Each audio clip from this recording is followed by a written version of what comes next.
Hello, my name is Kevin Bateman, and this is Events and Spiritual Places That People Have Forgotten to Visit. And this is the Garden of Eoin in Limerick City. This poem is called To Be Eaten by Rage. We all need baptism. We are into ourselves, our darkest needs. I think you are like a wolf.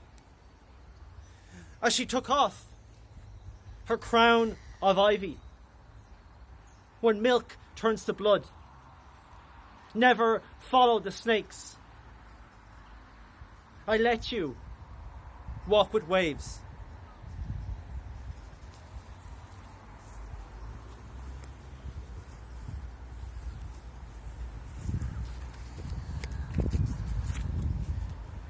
And I give you Joe Slade.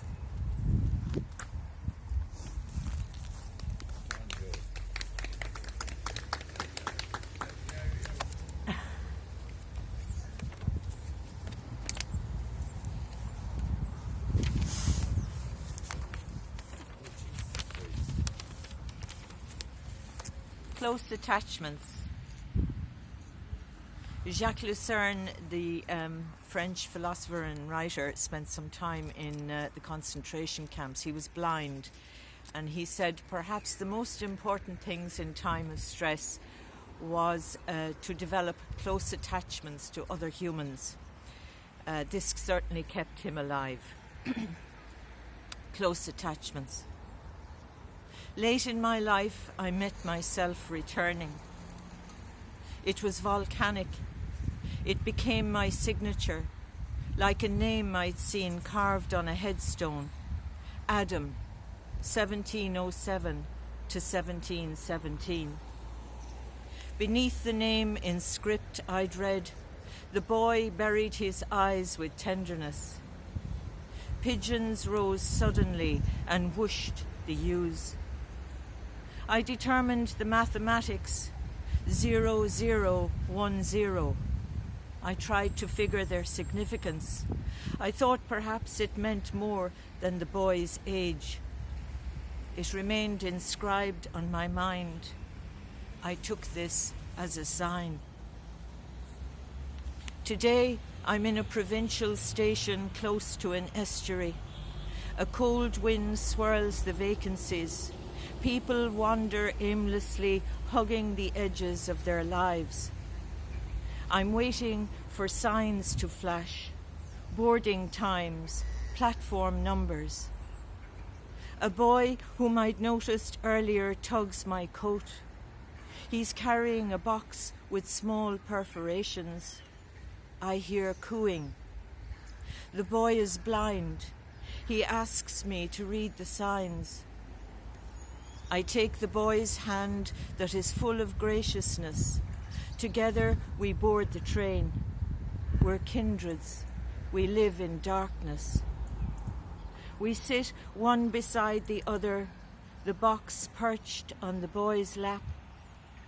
The whistle blows, but the train doesn't move. Grass grows around our feet, verdant green grass rising, covering the site. Thank you. And I give you John W Sexton.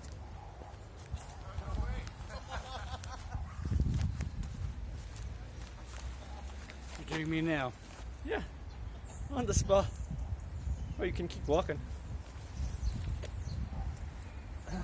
You could have given me a few seconds there. Keep you on your toes. Come closer to me. Closer. Closer. She spoke through the letterbox. I don't have time to answer your questions, but I do have the answers. I'm running far too late to fill in your form, but if you were to wait and listen like this a moment longer, then you'd learn what I know. The door to the snail is the snail itself. But now it's long gone and its house holds vacuity. Who will there ever be to weigh the void after the snail? Is there anyone at all who could measure the height of its head? Majestic before the beak of the thrush. What language did you speak, thrush, when you snapped it out? Could anyone appreciate the quake of the snail's buoyant body as it felt the unrelenting power of another? Oh, that snail, neither a him nor a her, but both and neither. Well, ask me, for I have some idea. I don't have time to answer the door to let you in, but I can sense the skyline clearly from the slit. My husband will be back soon. Although he knows nothing, it is from him that I learnt everything. I have some idea of the snail, helpless in its enigmatic majesty. But of course, I'm long gone. No one had time to question my answers.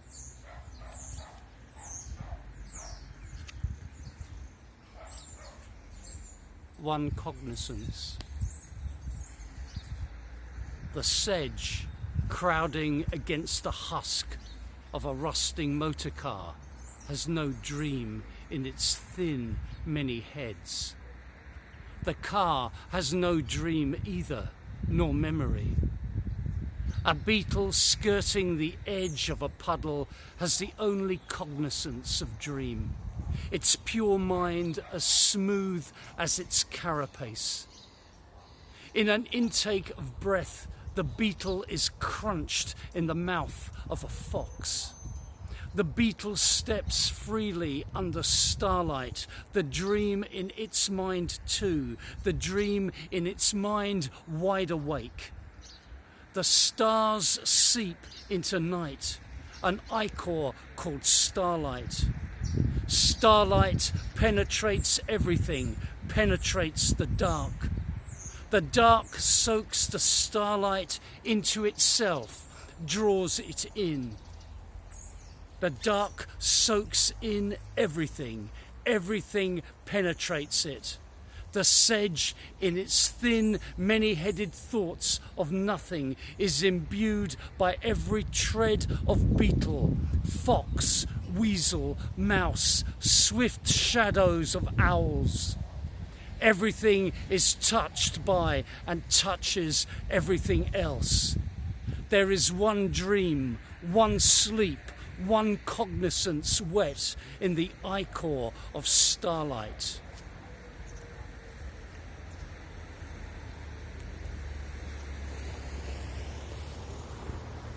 A poem for our times. Earthright. You who bequeathed to us the dandelions, an apron's worth of stars upon the meadow, we have come to tear out your teeth as you sleep. You cannot but sense us beside your bed. We are that which you dream of, pulling at your mouth. Wake now and find us gone and your mouth full of life. You whose mouth erupts in gobbets of scarlet flowing. You who will no longer bite at the heels of the morning. You who bequeath to us the dandelions. You speak the deep night that becomes our sky forever.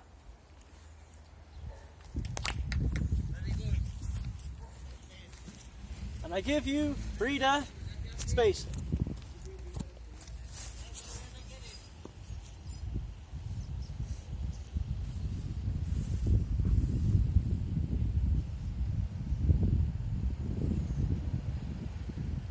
Okay, I'm going to read 3 poems. The title of the first poem is The Children. The Children. Like monks with bowed heads, the children straggle at my gate while waiting for the school bus. The autumn dawn absorbs the sorrel tint of the horse-chestnut tree spattered in dew. I'm drawn to the scene as though it's creation day on earth. My bones ache, they ache, but ache mostly at the prospect of the future. Life is very long, said Eliot. On their phones, the children's first-hour faces revive in the dove-white light of the screen, as if each child is paralysed in a spotlight, each child in a world of their own, a territory tailored by their share, their thumbs-up like, and that little red heart so easily bestowed, as though they breathe life into the phone, their souls mirrored back by the algorithm God. I'm invisible to them as I sweep leaves from my path.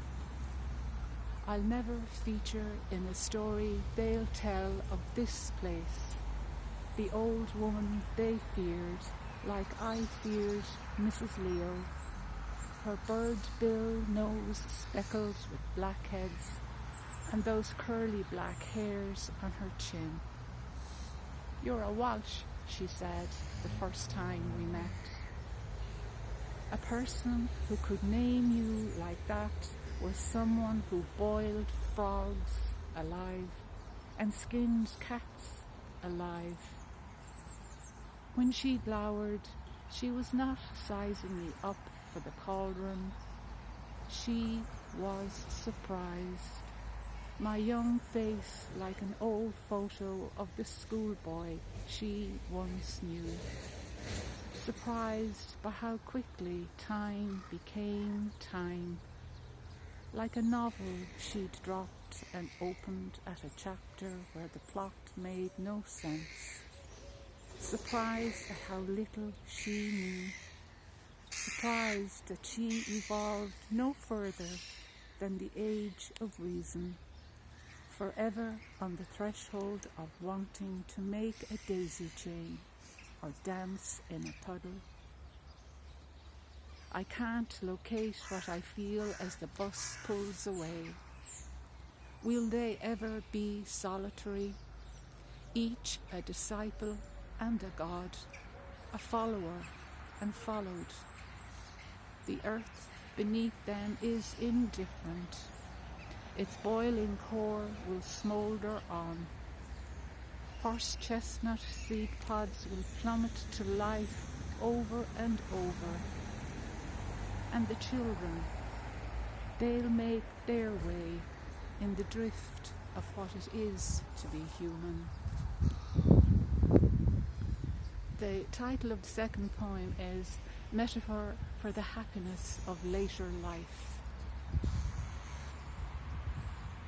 It's like when you reach the holiday rental cottage by the coast and find a garden flanked by pruned willow and ash, uniform as soldiers.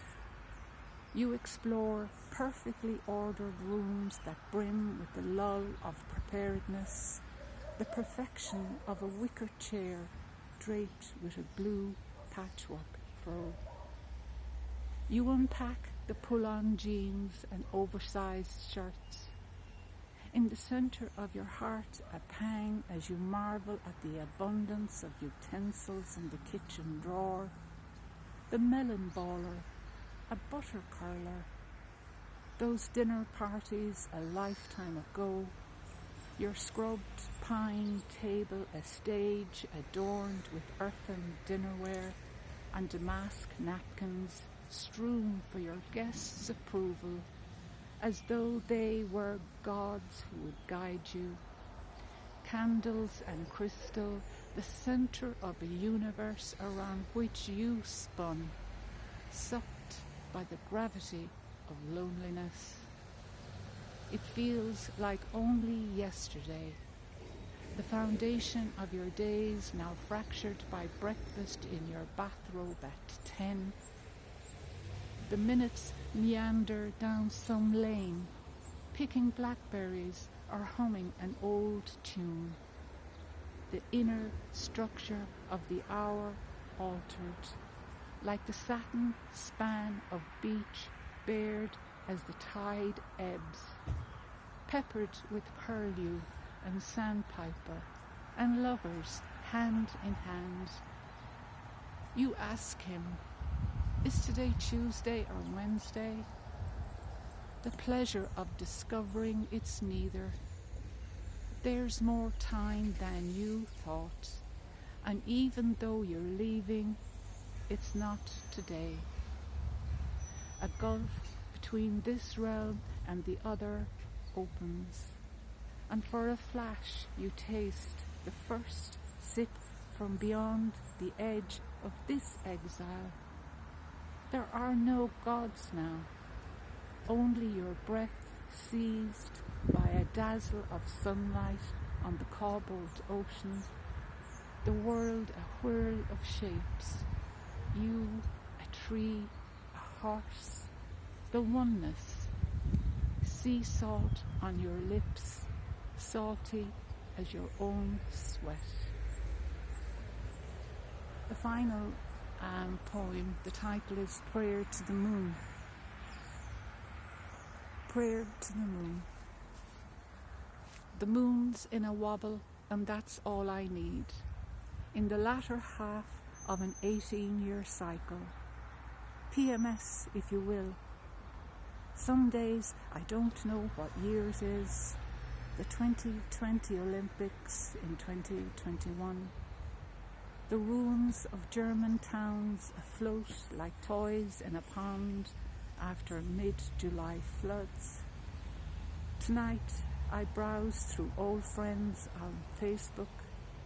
How aged they are is sadder than seeing my face in the mirror. And when the full moon sidles to my window, its presence is like a punch from a pearly boxing glove, a moment of wonder that restores the mind to itself. 2012, the onset of the moon's last cycle, the madness of a 5-hour round trip to a poetry group a year later, the coldest recorded spring, the night-time drive home through moon-washed light, fields barren of stock that stoically starved in sheds that shivered.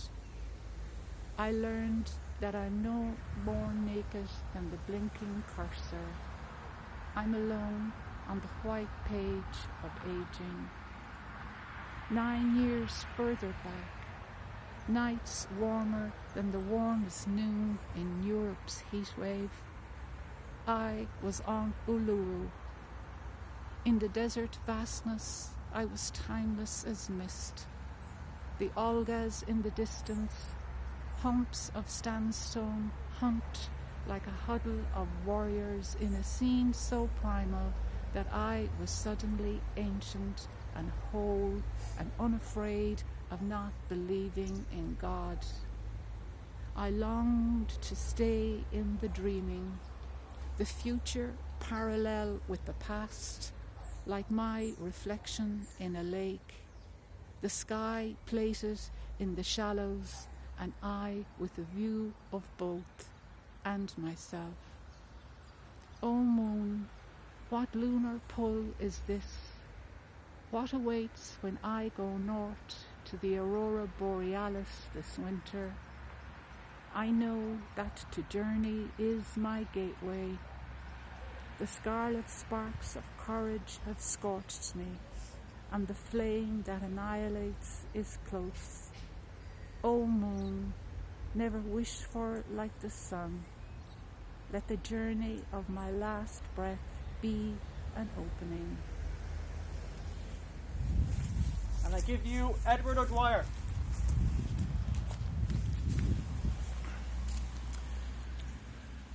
So for the best part of 2 years now, we've been told to keep our distance, to isolate, to stay at home, not to see people, and it's been against what we are as a species, really.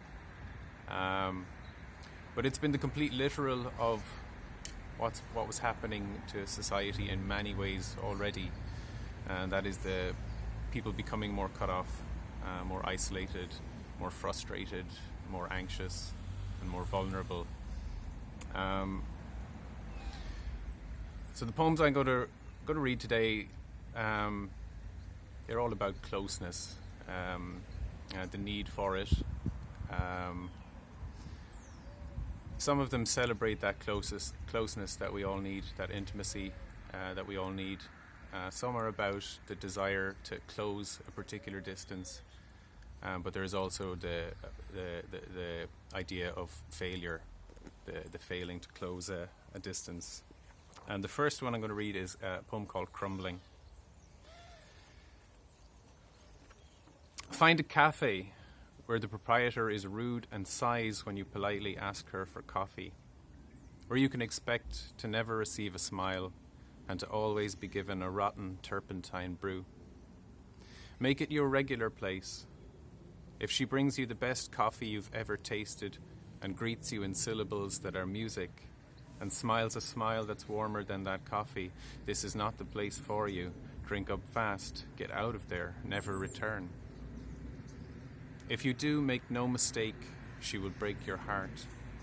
She will come to the table at every opportunity, and she will speak her extraordinary music, and she will smile the kind of smiles that make a reasonable man such as you ache to get down on one knee right there where, moments ago, she'll have swept up some crumbs and been tantalizingly close. The rude proprietor who sighs won't ever bring you a cookie you didn't order, saying it's on the house, because, quite simply, she despises you. She will charge you and then hope you choke on it, and you might do, because it will be a vile cookie. But it won't be such a bad way to go, choking on her shit cookie in her dreary cafe, sliding from your chair onto its grimy linoleum floor. It could be so much worse, after all. You could have been in the other cafe, where you can be sure the cookie you haven't ordered, that she gives gratis, will be sumptuous, without doubt the best you'll ever have tasted, so impossibly delectable that as you gorge on it, you'll not even notice your heart is breaking, crumbling to pieces inside her hands. So the second poem that I'll read is a poem called The Proof, and it's about the failure of closeness and the failure of intimacy. And it's about the case of a woman called Marina Richard in France. And it's a unique case because she was essentially diagnosed as allergic to electromagnetic waves. So very unique case. And this is a sort of imagining of what happened to her, based on what really did happen to her, of course. The Proof. In the loneliest moments, I will my body to crumple, fold itself up origami-like, do it so exquisitely as to shrink and finally vanish, pierce the chink in the armour of physical law. The city caused me heart palpitations and nausea and migraines.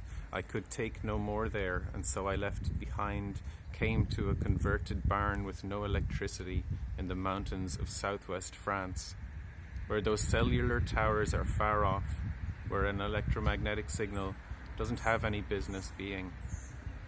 There are no emails out here needing sending, no one asking for a Wi-Fi password. But I do miss Toulouse, the hubbub of its streets teeming with people, the urgency and impatience of that life, all its swirls of noise and colour, all its little validations. If I go to my door and scream, no one is going to hear me. I've done it plenty. Nothing at all will stir. The wind's whistle won't even flinch. Each day I go to the mirror to see that I still exist, then pass the night convincing myself the reflected image of my body and face is the proof. And one final poem, and this one really, it's about the good times. It's a celebration of closeness, intimacy, these things that we really do need and thrive on as a species. It's a poem about a party. It's called Playing Guitar. Ever since the day I was just someone in a room full of people, where a guy was playing guitar, and where two beautiful girls whispered, giggled, and then agreed, guys who play guitar are so sexy. I've been thinking of it, wanting to play guitar. I can write a poem, yes, but it's not the same as playing guitar, as being that guy, strumming and crooning in a room full of people, pretending not to overhear when a beautiful girl whispers to another, who then giggles, agreeing guys who play guitar are so sexy. If I could play guitar, and if I found myself playing sometime in a room full of people where, let's say, two beautiful girls have just agreed it's so sexy, then I could announce the next song, Eric Clapton's Layla, for instance, saying something like, here's a song for all you beautiful girls, which, after all, is more or less word for word what I've heard said in rooms full of people by guys playing guitar, and where beautiful girls have been whispering and giggling and agreeing that guys who play guitar are so sexy. But that's all if I could play guitar and not just instead write this poem. As if I was in a room full of people and not a room by myself. That is if I could hear the whispering, the giggling, and the agreement of two beautiful girls, and not, instead, this complete silence, tending to be the difference between a guy writing a poem and a guy playing guitar. And I give you Caleb Brennan. So all my poems kind of surround the theme of place, or what setting can kind of do to people. So this is called Leo. When she was born, it was the hottest summer the island of Ireland had ever seen. She will be a child born of the sun, and will not know the weather that homes here. Just like that tempest rain which falls as rapids above her as she waits at the bus stop, or that sideways glancing torrent which will bite into her on muddy pitches in East Tip. She will not be ready for it, her future. She will only understand the soft hug of Penny's PJs, warm black fingerless gloves during the junior cert cycle, or that lapping motion of the hot water bottle hidden under the sun-blessed pillars of her legs. She will comfort herself as she studies near fire often, and with the warmth of Dad's hugs, or eating soft ice cream in the kitchen at 4 p.m. October darkness.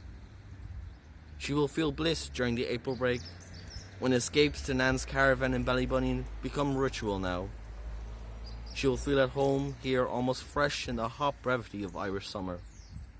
And, while hypnotized by streaking rainfall sliding down the car window, she will think back and wish for softer days. That is her future, however. Now she rests in easy warmth, cooed by the electric hum of the modern fan, and calmed by the soft static of the baby monitor. Inured by the sight of a figure who she'll eventually call mother, but now will only understand the bond she has, and comprehends, yet doesn't, the love she holds for her.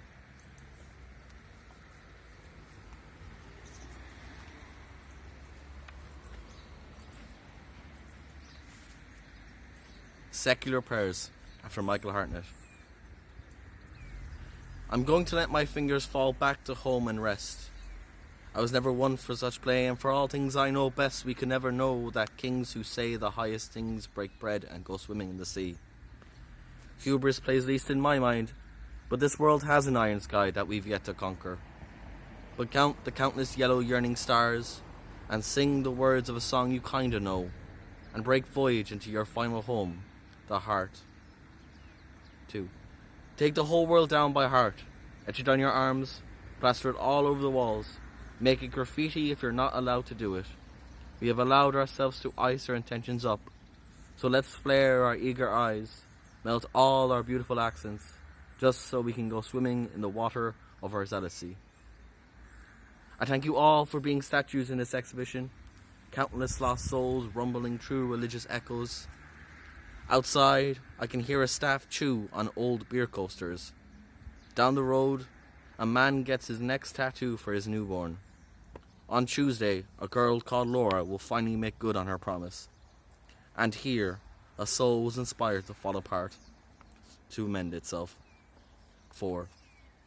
So here we stand, just being, just seeing, and without hoping jump from seat to seat with one thing in mind, our endless ambition, our secret love of the religion of self-actualization, and without judgment we will mend the vital tears in our broken hearts.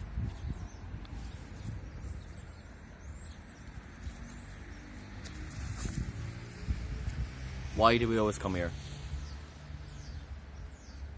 Do you wear glasses to hide something?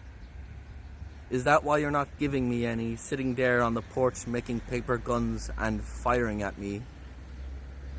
I'd be lying if I said the sight of you falling away was something I could live with. Is that a sin?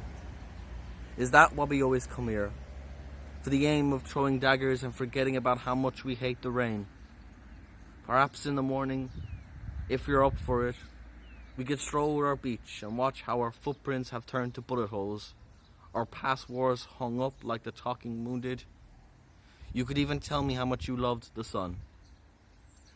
Can I forgive you if you've forgotten what you're sorry for? Is that why they call it making peace? Should we make whatever we can with the leftover pieces? Is that why we come here?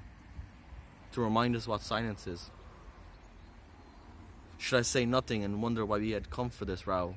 That her battles are fought with eyes now jumping across tables like wooden trenches, going for the next, stashing tires of cars we long lost the keys of? Would our mutinies ever settle? Could you learn to watch a sinking ship and just let it be? Is that why we always come here? And stay, and stay, and never leave? Are we always to listen to the band play our song, hum the few words we know, and forget that this ship is sliding into the ocean? Will we always be asking the question, should I leave while we have some of each other left? Or should I say something meaninglessly like I love you and take all of your apologies?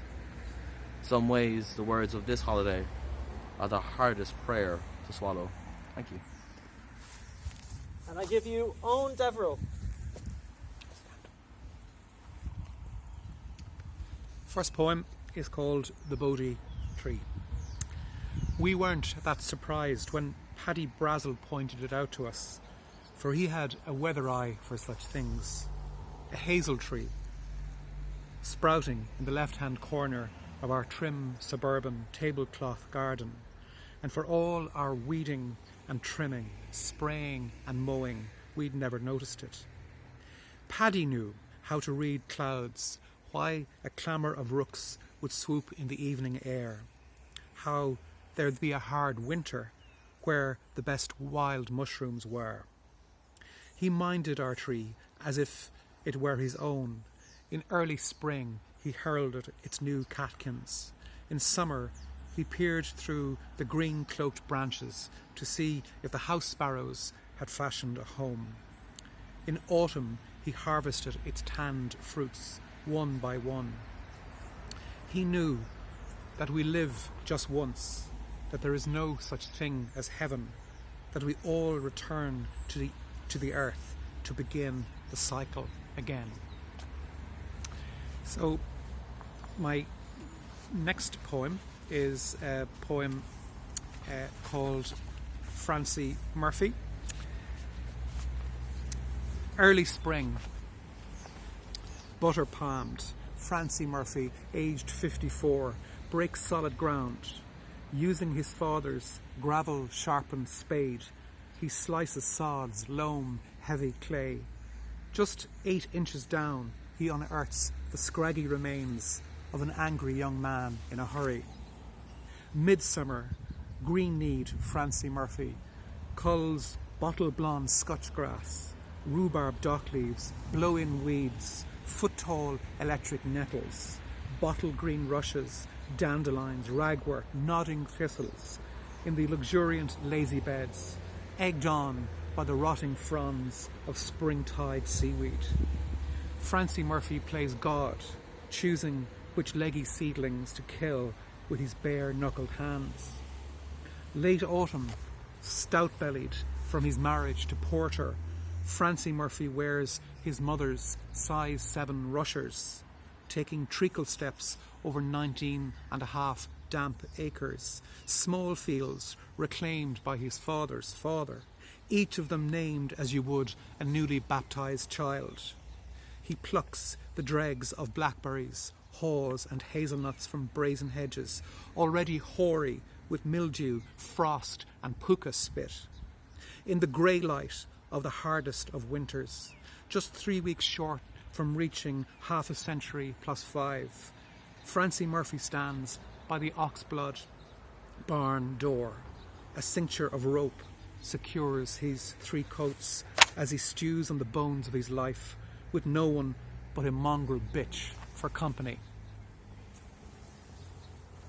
So, my third and final poem is set on a street about 2 minutes from here.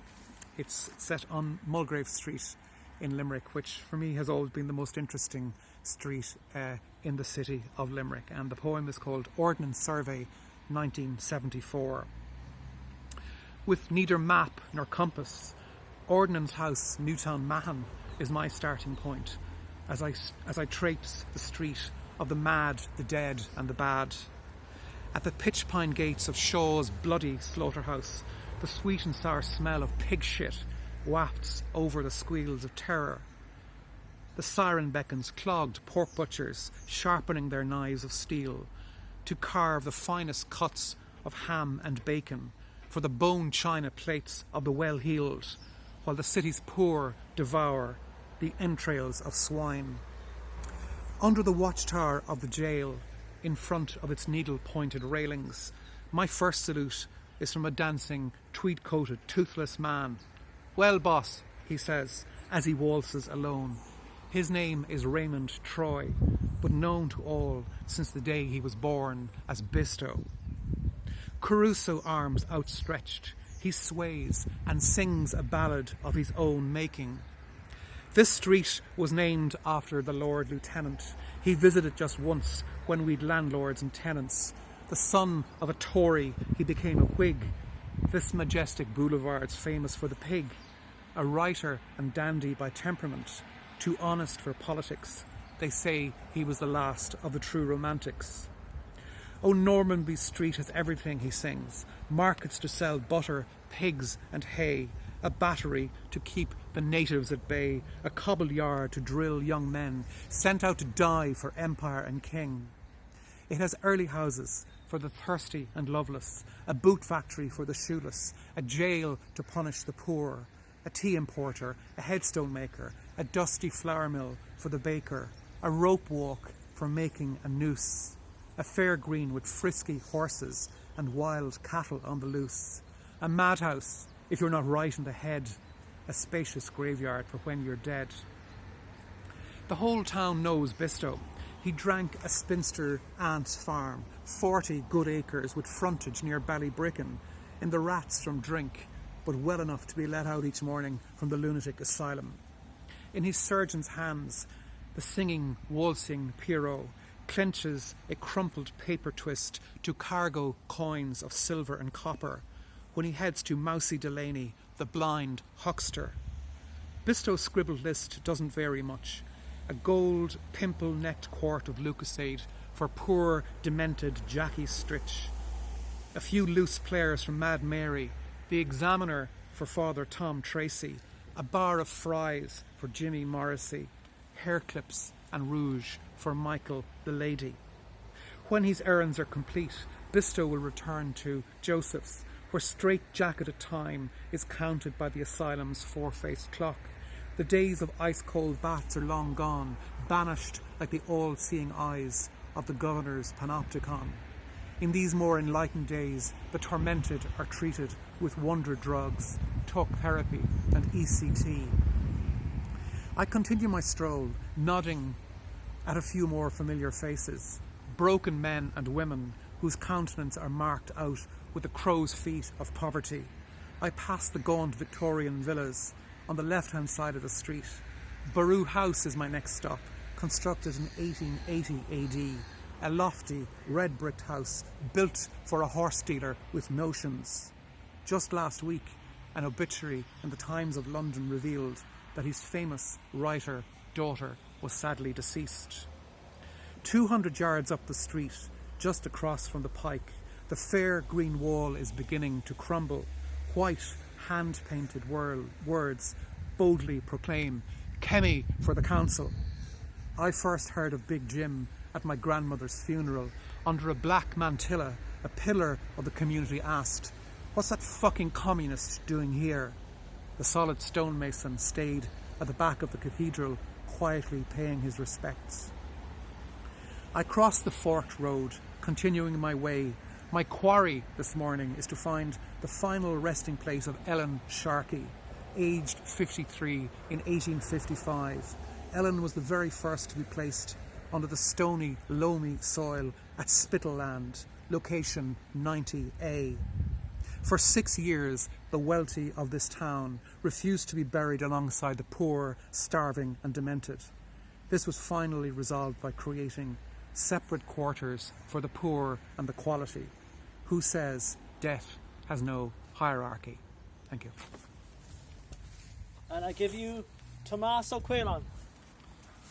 I've brought 3 poems in Irish today, and they're all inspired by the idea of sacred places. This first one I wrote in People's Park a couple of years ago when I realised how little I knew about the city around me. Mavalia dúchas agus cadéis. Haíoch taibh sí na dúchaí seo riamh. Nuair tóga baile nua Pery ro dhéanach don bharcach dí cheanta. Roada sias on Áine, ó rithid huan, de bhain rábach an aspig, agus limistéir rún díomhrach na hardaglaise, Cashline, Relic, Shan Valley na Cathrach, is an lois de Masiúnach. Chuinnig na Luchtanig ar aig chun na hasa ag Currach a Gower, gan Curtisteach ar riasc na Cuil. Roada ó huig an seo ó Chnach Áine, is de Ibertí an ómós na bandéthe, gan mór an Master Hianachas Bordava, Roada ó Yas níos déanaí an vehicle le cuairteanna ar vidí early. Ar tháinig man á feasa an seo chun livanna a fiocha, Saoircín na Nantóg, Casarván nó Lusna, an raibh teachtar an ábhar a bheith i Lois nó Taos nó Avriach. Ar landál muinter na tuaithe isteach le nósanna éagsúla, tinta canábh mar jasca ná chéalortha ihe bhealtainna, nó bháin ar ihe hauna nó ihe éile ón. Cad a deachach Merriman a chleachta ag muinter na háite, da mugach sé ní balúithe ribh scríomh do chuirt an bhainíthe.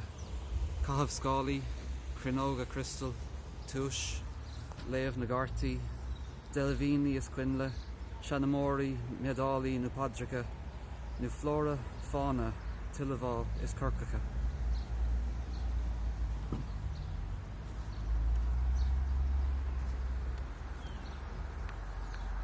Luhrach.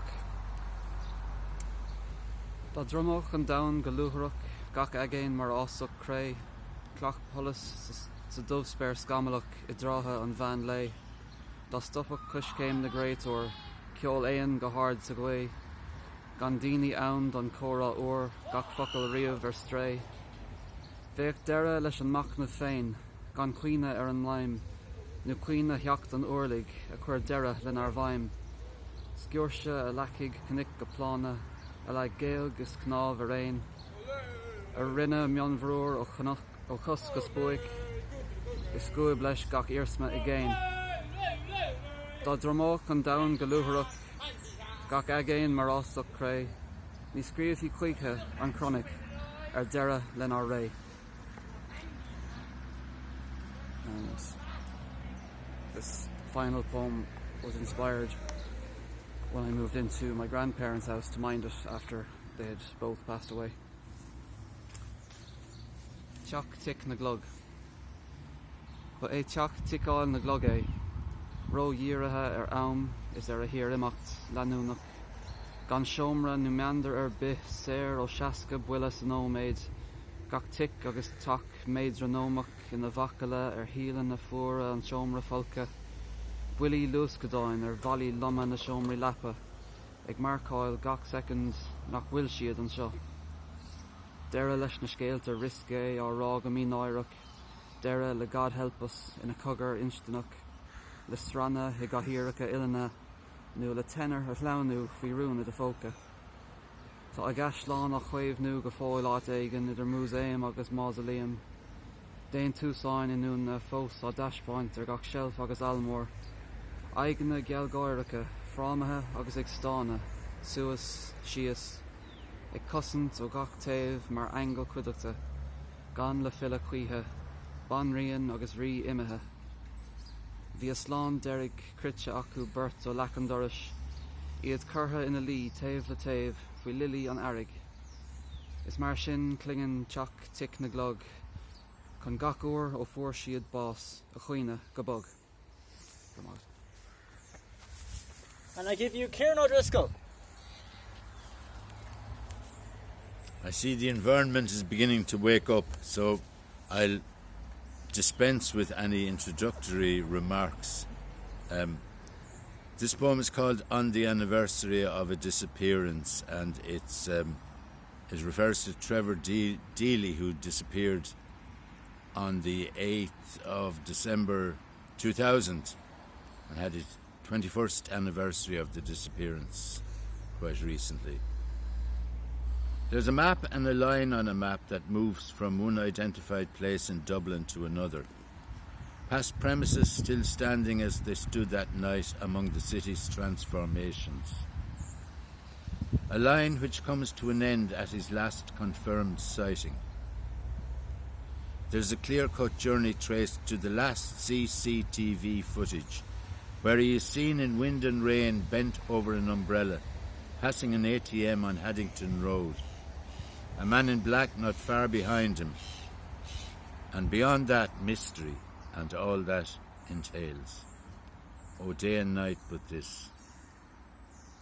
The journey on the map has a clear and verified progress, the kind which many follow after an office Christmas party, moving on to a nightclub and walking home in the small hours, calling to collect an umbrella at his workplace on the way.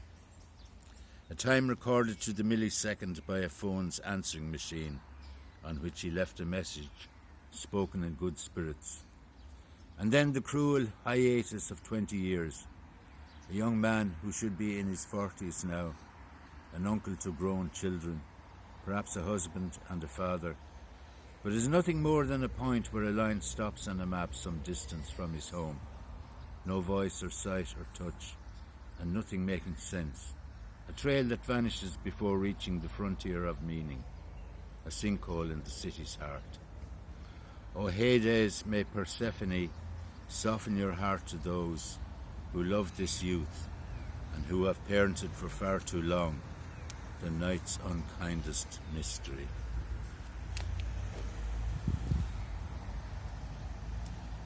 Second poem is called Poems That Mean Something Else.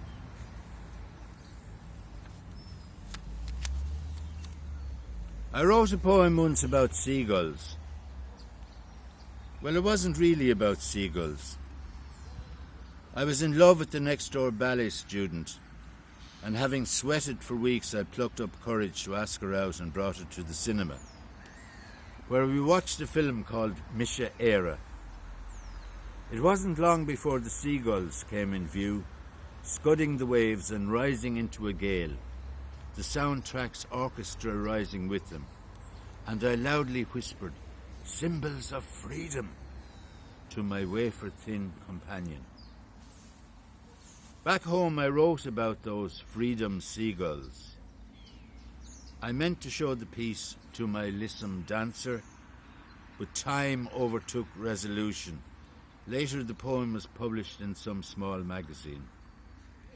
Still making poems, I haven't yet been charged with writing one thing and meaning something else, as Macfash Sabat was by the Iranian judge who sentenced her to 20 years in prison. And finally, sometimes rain comes like this. Sometimes rain comes like this, a gentle shower that's hard to beat for calling things to order, It calls my heart to order. I listen and am moved. No argument more powerful, it calms me to compliance more willingly than downpours. Comes unannounced and soothing. The riddle of its falling makes mystery easier. I see what should have been a standout all along. It touches everything, and so I'm touched by everything. An all-embracing murmur, an omnipresence tapping on my inmost being's door. It throws a veil of comfort over the garden and the trees, darkens the sandstone paths, postponing work and weeding, and without a word being said, calls amnesty and rest. Sometimes rain comes like this. And the most important line in that poem is postponing work and weeding. Right. Can we all come in? To the well?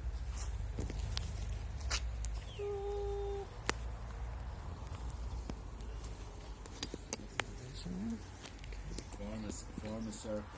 Oh, this way. Is everybody in? I'm going to try and get in the middle. As you know, all back a bit more.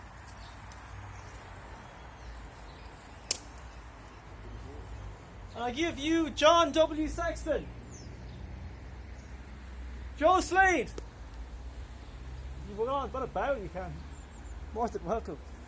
Breda Spaight, Edward O'Dwyer,